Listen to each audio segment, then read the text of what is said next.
I'm Glenn Blair. Welcome to A Geezer's Perspective, a series of brief thoughts about age and aging that, while disguised as advice to young folks, are really my way of thinking through how to live this final phase of my life.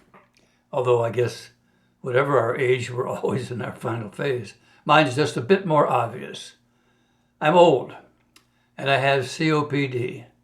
So it's inevitable that I tire more easily and need more sleep. When I was working, I prided myself on how little sleep I got. I'd watch Johnny Carson's monologue and still be in my office by 7 o'clock the next morning. No naps, 6 hours a night maybe, and weekends would catch me up. But that was then. These days I read that Einstein slept 10 hours.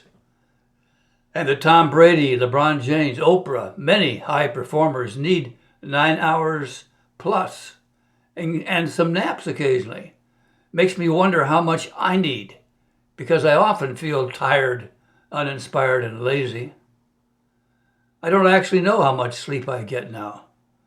I rarely am asleep before midnight, and as an old man, I'm up several times a night. I look forward to a daily nap, not a dainty 20-minute power nap, but a full hour, sometimes more. I try to rest better, but like my water intake, I don't track anything, so who knows? Then I came across the expression Hurkle Durkle. Ever heard it? Sounds like a cartoon character. Maybe I'm thinking of Heckle and Jekyll from my youth. But Hurkle Durkle is an old Scottish phrase describing the habit of lingering in bed or napping longer than needed, supposedly for rest, but possibly to avoid the day and all that pretends. And that concerns me. When I roll over for a few more Z's or sneak in another nap, am I resting or retreating?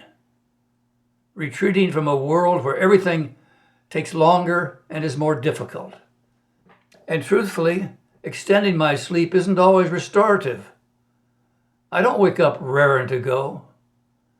It's often easier to stay in bed thinking about what needs doing than getting up and actually doing it. Occasionally, when I'm bored or anxious, I tell myself a nap will give me the energy to face whatever's looming. That's the danger of Hurkle Durkle. A subtle retreat from life disguised as self-care. Here's an irony. When I push myself to begin the thing I'm avoiding, I almost always get into it, handle it, and come out on the other side with more energy than when I started. I'm ready for the next chore. So, as I ponder how to avoid Hurkle Durkle, the most important thing seems to simply recognize that it exists and asking myself, is this extra sleep for rest or is it a retreat? And if it's the latter, I challenge myself to stay up a bit longer, to do something, anything, call someone, write a paragraph, walk, reconnect with life. Just enough to restart the engine.